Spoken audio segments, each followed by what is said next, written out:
하나님이 여러분과 함께 하십니다. 아멘. 하나님이 지금도 일하고 계십니다.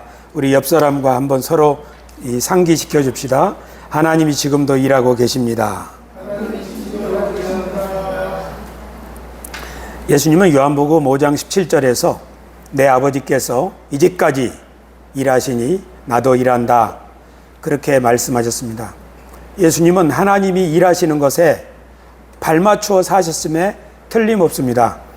어쩌면 우리의 삶은 하나님이 하시는 일이 무엇인지를 깨달아가는 과정이고, 그리고 용기를 조금 내서 그 일에 동참하는 것, 그것이 우리 그리스도인의 삶이 아닐까 생각해 봅니다. 오늘은 우리가 배우고 있는 기독교인은 무엇을 믿는 걸까요? 이것은 질문인데요. 사실 모르죠. 사람마다 다른 믿음을 가지고 있으니까.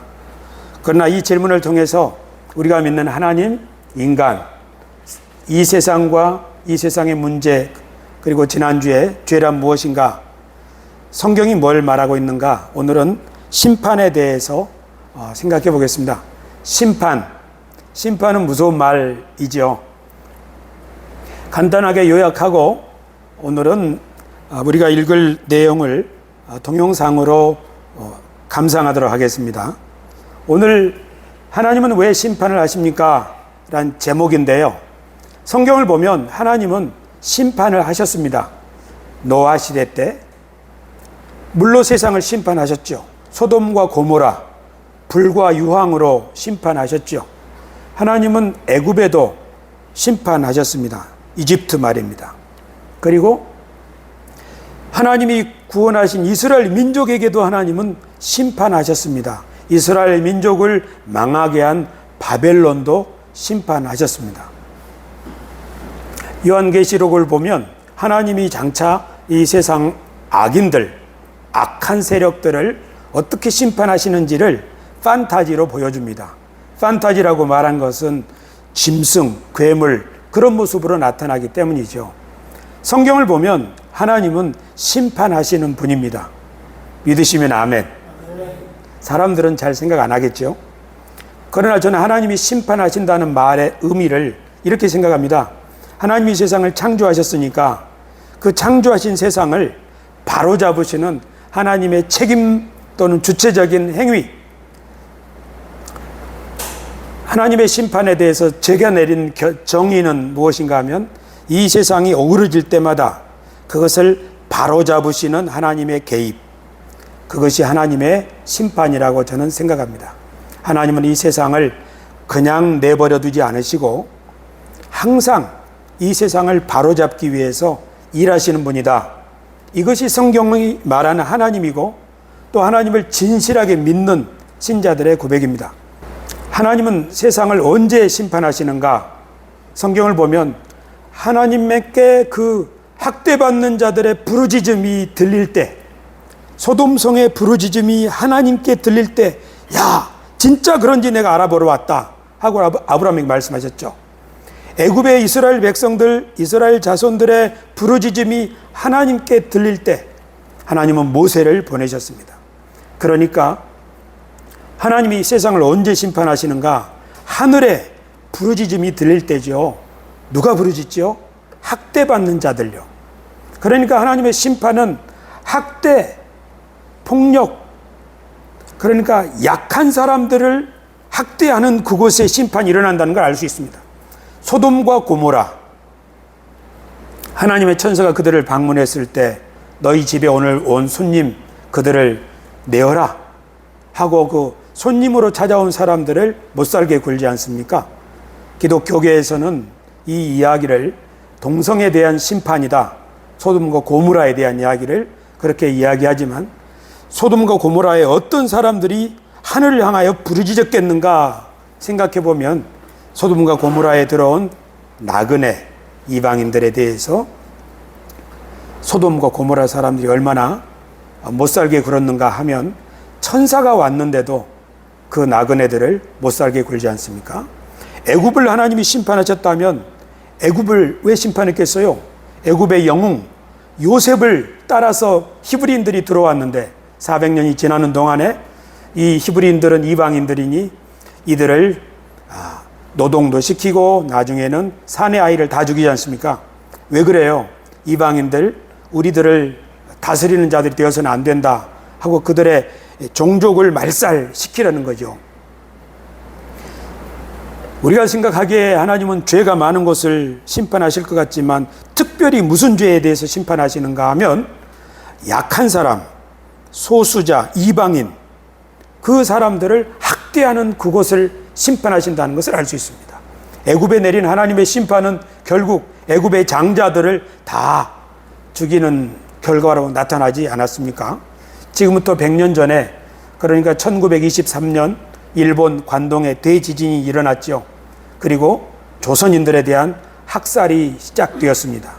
일본 정부는 일본인들이 그 지진으로 말미암아 마음에 뭔가 불안한 마음이 생겼을 때 조선 사람들의 이 일의 배후에 무슨 우물에 독을 풀었다는 둥 하면서 자경단이 수많은 조선인들 6,000명 이상이 죽임을 당했다고 하는데 그때 일본 정부는 수수방관했습니다. 그때 조선 사람들의 부르짖음이 하늘에 닿지 않았겠습니까? 하나님께서 일본에 큰 불로 심판하시는 이유는 그런 것이 아니었을까? 일본도 좀 반성해 봐야 된다. 저는 그렇게 생각합니다. 우크라이나에 지금 불버락이 떨어지고 있는데 러시아도 반드시 심판을 받을 것입니다.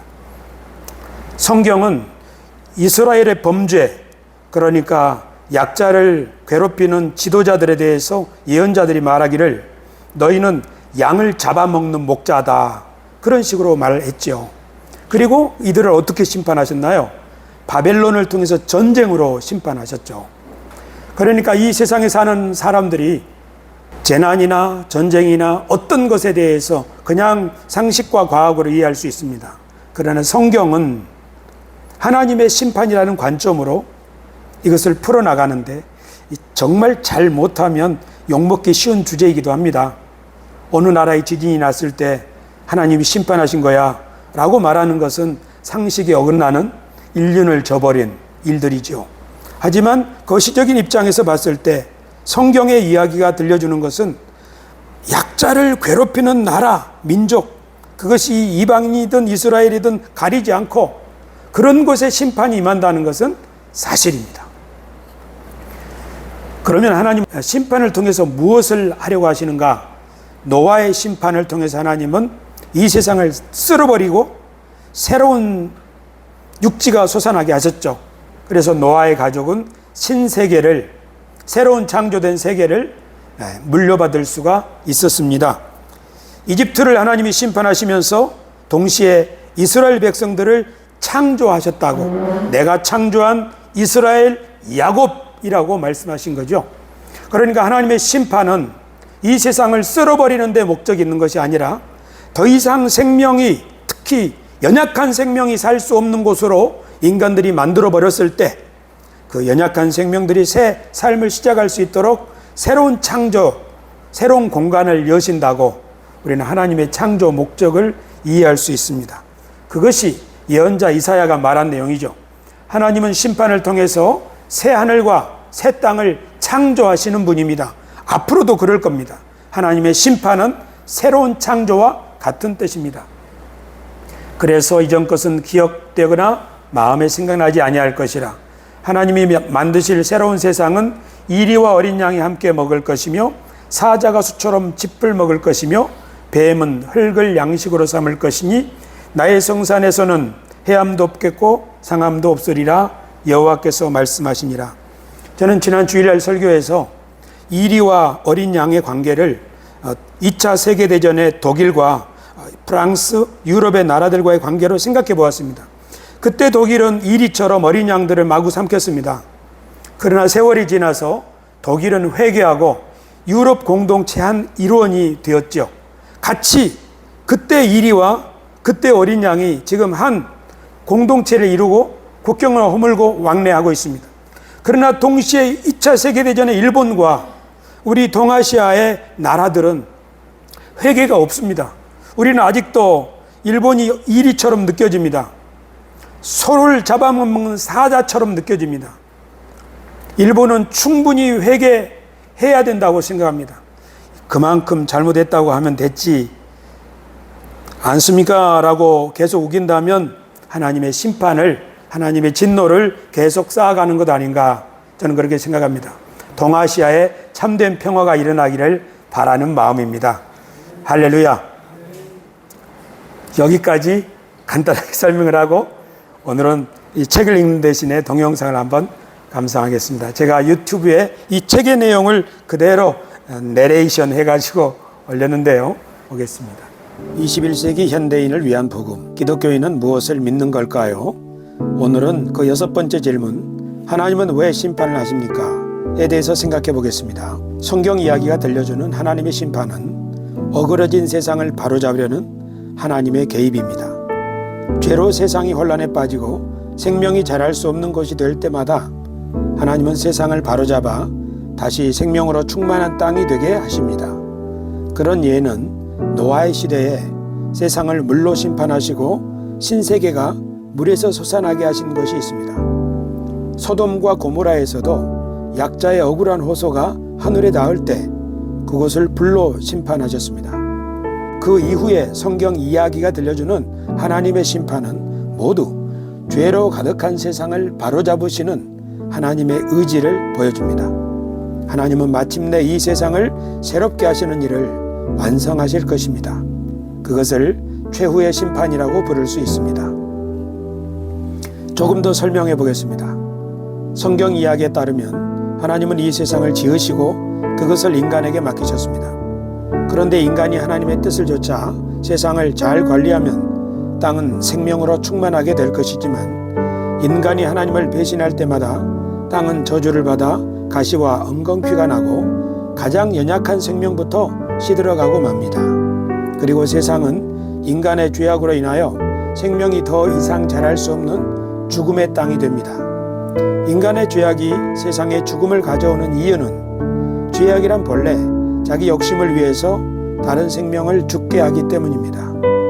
그렇게 세상이 어그러지고 혼돈과 공허로 다시 빠져들 때마다 하나님은 세상을 바로잡으시려고 개입하십니다. 그것이 하나님의 심판입니다. 성경 이야기는 하나님의 심판에 대해서 들려줍니다. 그것은 노아의 시대에 물로 세상을 심판하신 것이며 또한 소돔과 고모라 도시를 불과 유황으로 심판하신 것이 있습니다. 그뿐 아니라 하나님은 이스라엘 백성에게도 심판을 내리셨습니다. 하나님의 심판으로 악인은 땅에서 더 이상 살 수 없게 되었습니다. 모든 것이 물에 잠기고 불에 다 없어졌습니다. 그리고 그 가운데서 하나님은 다시 새로운 땅이 솟아나게 하셨습니다. 그것이 노아의 가족이 물려받은 신세계입니다.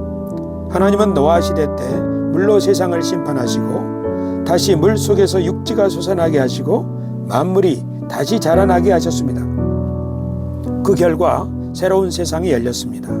그리고 노아의 가족은 그 새로운 세상을 물려받아 다스리는 임무를 맡았습니다. 하나님은 자기 백성을 심판하시고 그들이 진정으로 하나님을 사모하고 섬기는 나라로 거듭나게 하셨습니다. 하나님의 심판을 통해 이스라엘은 더 이상 하나님의 뜻에 대해 무관심한 자들이 아니라 하나님의 뜻에 대하여 정통하게 되리라고 예언자들은 하나님의 계획을 전했습니다. 더 이상 약육강식의 세상이 아니라 모든 만물이 서로 평화 가운데 공존하며 하나님을 아는 지식이 땅에 가득하게 될 것이라는 꿈을 예언자들은 들려주었습니다. 이것은 하나님의 심판이 만들어낼 새로운 세상에 대한 환상이었습니다. 성경 이야기가 들려주는 하나님의 심판 이야기는 창세기에서부터 요한계시록에 이르는 전체를 통해서 지속적으로 들려옵니다. 하나님을 경외하는 사람들은 자기 시대의 불의와 죄악에 가담하지 않으면서 모든 것을 바로잡으시는 하나님을 전했습니다. 그런 이유로 예언자들은 자기 백성들을 향하여 회개를 촉구했으며 사도 바울도 왕들 앞에서 하나님의 심판에 대하여 이야기했습니다. 예수께서도 죄인을 용서하시면서 동시에 불의한 지도자들에게 심판을 선언하셨습니다. 하나님이 만인을 너그럽게 용서하시고 품어주시는 분이지만 죄를 회개하지 않고 완악한 사람들을 반드시 심판하실 것을 예수님은 잘 아셨습니다. 예수께서는 예루살렘이 심판을 받을 것을 아시고 안타까워하셨습니다.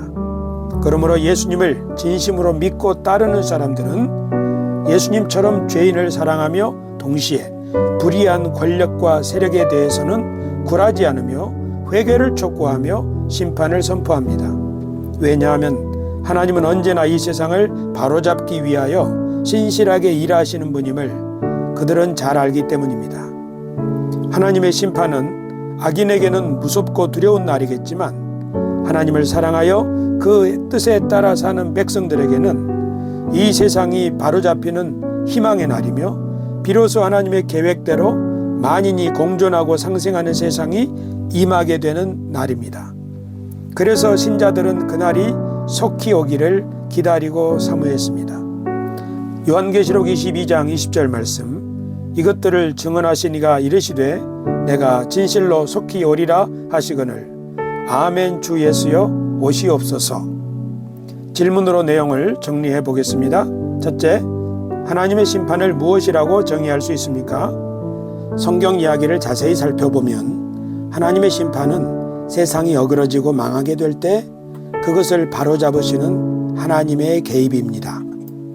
둘째, 성경은 하나님이 심판하신 이야기를 들려줍니다. 어떤 것이 있습니까?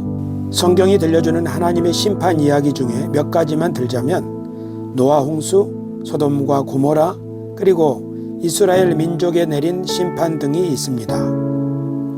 셋째, 왜 예수님과 사도 바울 같은 분들은 하나님의 심판에 대해서 이야기를 했을까요?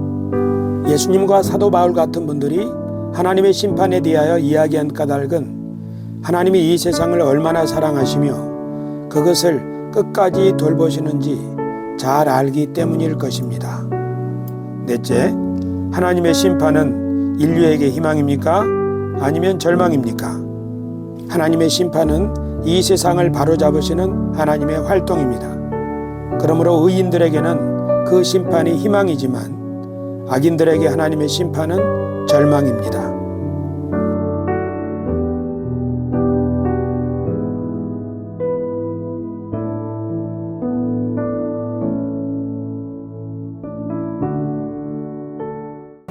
예, 여기까지입니다. 같이 보니까 재밌죠? 오늘 아침에 부랴부랴 제가 더빙을 했습니다.